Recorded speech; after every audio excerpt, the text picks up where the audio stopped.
मैं कुलदीप बिश्नोई शपथ लेता हूं कि जो भी बोलूंगा सच बोलूंगा और सच छुपाने की कोशिश नहीं करूंगा। नमस्कार, मैं हूं शशि रंजन और आपका बहुत बहुत स्वागत है आपके दिल के सबसे करीब आपका अपना number 1 news channel total news में। और आप देख रहे हैं हमारा खास कार्यक्रम, नाम है शपथ। मैं कुलदीप बिश्नोई शपथ लेता हूं कि जो भी बोलूंगा सच बोलूंगा और सच छुपाने की कोशिश नहीं करूंगा। और आज की इस एपिसोड में सवालों के इस कटघरे में शपथ लेने आ रहे हैं वो जिनकी चर्चा बहुत है। कहते हैं किसी ने धोखा दे दिया और वो कहते हैं ये बेवफा निकल गए। कौन है बेवफा हरियाणा की राजनीति में? जरा उनसे ही पूछेंगे जो हुए हैं उनके शिकार या कर रहे हैं शिकार। तो तालियों की गड़गड़ाहट के साथ स्वागत कीजिए हरियाणा जनहित कांग्रेस के सुप्रीमो कुलदीप बिश्नोई। बहुत बहुत स्वागत है कुलदीप जी, बैठिए।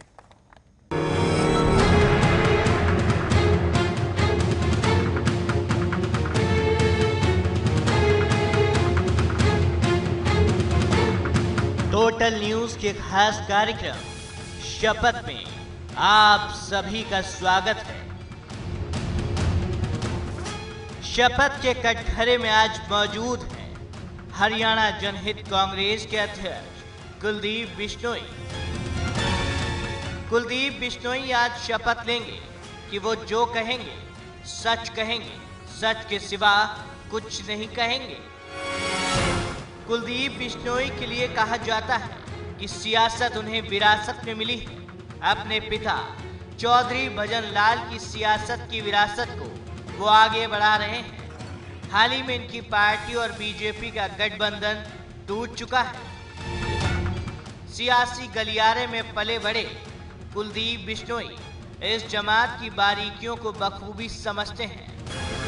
कांग्रेस से नाता तोड़ने के बाद 2 दिसंबर साल 2007 को कुलदीप बिश्नोई ने अपने पिता चौधरी भजन लाल के साथ मिलकर अपनी पार्टी बनाई।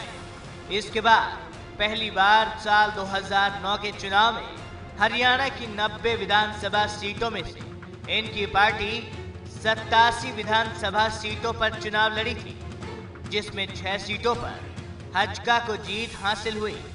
लेकिन हजका के 5 विधायकों ने कुलदीप बिश्नोई का साथ छोड़ दिया।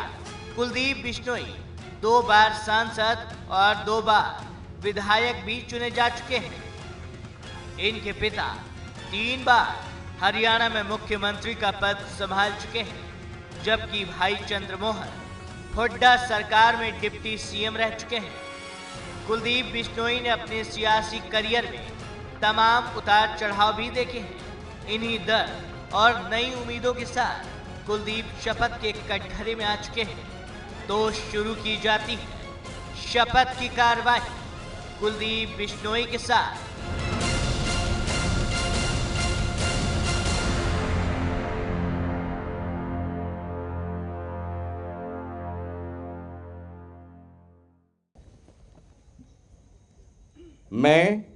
मैं कुलदीप बिश्नोई शपथ लेता हूं कि जो भी बोलूंगा सच बोलूंगा और सच छुपाने की कोशिश नहीं करूंगा। बहुत बहुत शुक्रिया, एक जोरदार ताली। अब ये देखिए कुलदीप जी, ये जर्नलिस्टों का बड़ा फंडा होता है। पहले सवाल करे उसके पहले ये शपथ वपथ सब करवा देता है कि झूठ ना बोले या सच छुपाने की कोशिश ना करें। ये मैं देख रहा था आपका इंटरव्यू करने के पहले, जरा मैं लाइब्रेरी में गया और फाइल फुटेज में जरा उलट पुलट करके देखना शुरू किया। हमने कहा पुरानी यादें ताज़ा हो जाएंगी, नई मुलाकात है आपसे। तो मैं देखा कि उसमें 2 लोग हैं बेइंतहा इश्क, एक कुलदीप बिश्नोई और दूसरे पंडित रामविलास शर्मा। ये चाचा भतीजा, मतलब लग रहा था कि क्या मोहब्बत है। क्या हो गया, किसकी नजर लग गई इस मोहब्बत को? देखिए, मेरा उनके प्रति जो स्नेह था वो दिल से था और सच्चा था। था। हाँ, उनके था।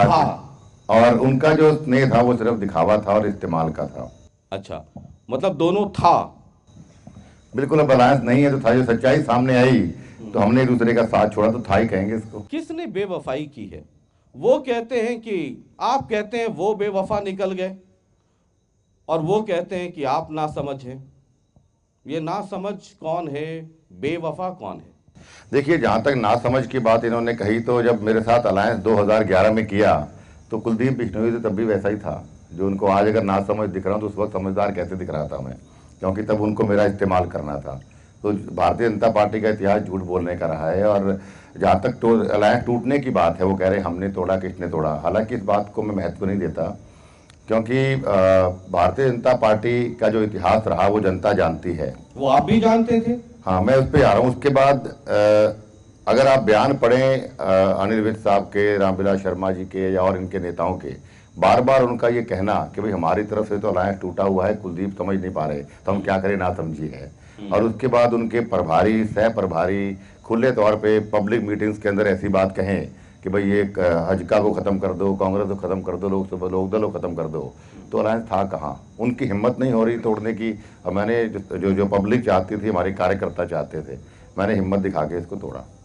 ये हिम्मत लगा नहीं कि बहुत देर से, लगता है बचपन में कॉम्प्लान कम पिया था आपने। हालांकि ये कॉम्प्लान का प्रचार हो जाएगा, कॉम्प्लान बॉन्ड बेटा, है ना। ये हिम्मत कुछ लगा नहीं कि आपको कुछ देर से ये हिम्मत अंदर वो जागृत, वो अंदर जो आपका मर्द है वो थोड़ा देर से जागा? देखिए, मेरे इतिहास गवाह है कि अगर हरियाणा के इतिहास में किसी नेता ने जनता के लिए लाठियां खाई हो हिम्मत से, तो मैंने खाई हैं, आप जानते हैं इस बात को। और संघर्ष किया। और जिस वक्त किसानों की जमीन गुड़गांव के अंदर SEZ की कांग्रेस पार्टी, भूपेंद्र हुड्डा, सोनिया गांधी मिलकर जबरदस्ती अधिग्रहण कर रहे थे, तब कांग्रेस का सांसद, केंद्र में कांग्रेस की सरकार, स्टेट में कांग्रेस की सरकार, और अपनी हिम्मत से पार्लियामेंट के अंदर खड़े होकर मैंने हिम्मत से कहा था कि ये सोनिया जी, आपकी भ्रष्ट नीतियों की वजह से एक दिन किसान मरेगा, मजदूर मरेगा और देश में महंगाई बढ़ेगी। तो हिम्मत कम की तो बात ही नहीं है। और जहाँ तक देरी की आपने बात कही कि बहुत समय लगा अलायंस का ब्रेक होने में, उसका यही एक कारण था कि मैं चाहता था कि अलायंस रहे, क्योंकि 1 और 1 11। आप डरते थे? नहीं, डरने का सवाल ही पैदा नहीं होता। मेरी ताकत, कहीं अंदर कोई डर कि अलायंस टूटेगा तो क्या होगा? बिल्कुल भी नहीं। मेरा कोई डर किसी बात का नहीं है, क्योंकि हरियाणा प्रदेश की जनता मेरी ताकत है। ये दर्द एक्सपर्ट हैं आप, है ना। भजन लाल जी मुख्यमंत्री बनना था, क्या हुआ सबको पता है, मैं उसमें समय व्यतीत ना करूं। वो एक दर्द, वहां से शुरू करता हूं। उसके बाद फिर दर्द, उसके बाद फिर दर्द, उसके बाद 5-6 लोग जीत करके आए। 5 जो है वो फेविकॉल का, पता नहीं आप कौन सा फेविकॉल का डिब्बा इस्तेमाल करते हैं, उसमें फेविकॉल रहता है या आधा नीचे पानी रहता है, वो टूट गया। उसके बाद BSP वाला टूट गया, उसके बाद ये वाला भी टूट गया। ये सबसे बड़ा दर्द कौन सा दर्द था?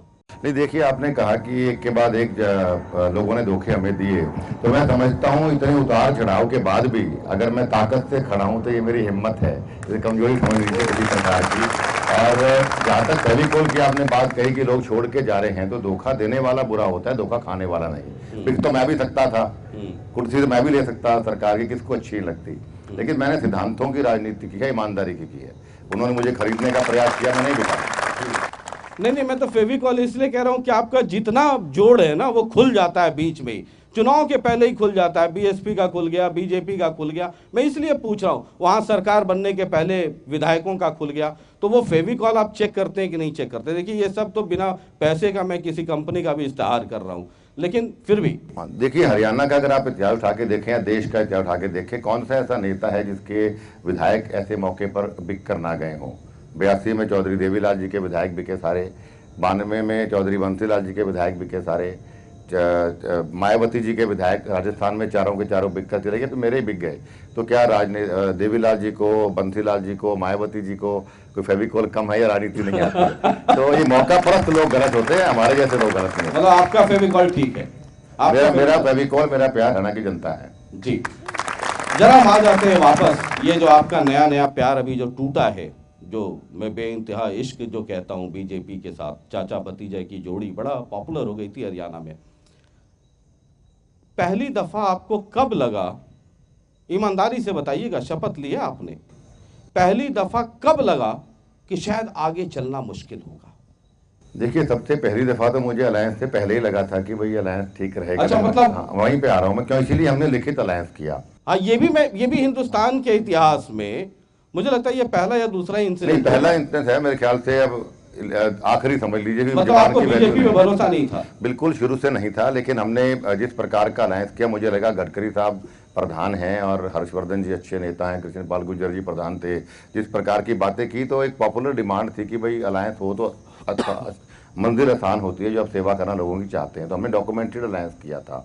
तो मुझे लगा सब ठीक चलेगा। 3 साल इन्होंने मुझे बड़े सब मीठी मीठी बातें की, कुलदीप बिश्नोई सब कुछ है, कुलदीप मुख्यमंत्री बनेगा, मोदी साहब ने कहा, सुषमा जी ने कहा, राजनाथ जी ने कहा, गडकरी साहब ने कहा, प्लस सारे नेताओं ने कहा, पहले भतीजा बनेगा, फिर बाद में चाचा ये बनेगा, सारी बातें सब हुई।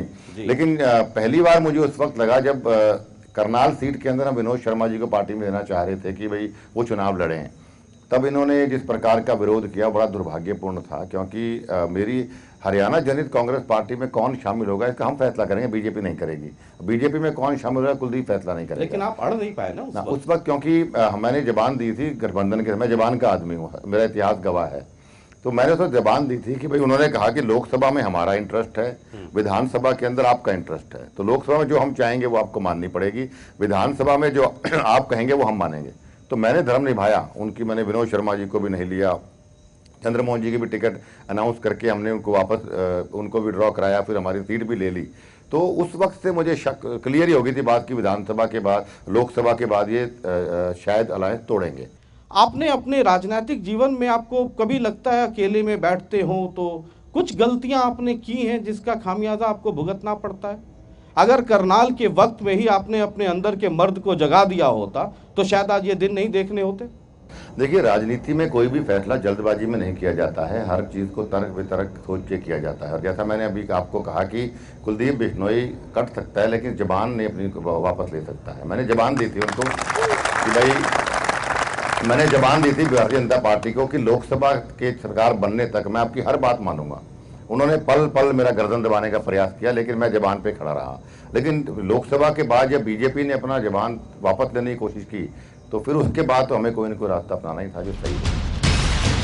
मैं कुलदीप बिश्नोई शपथ लेता हूँ कि जो भी बोलूँगा सच बोलूँगा और सच छुपाने की कोशिश नहीं करूँगा।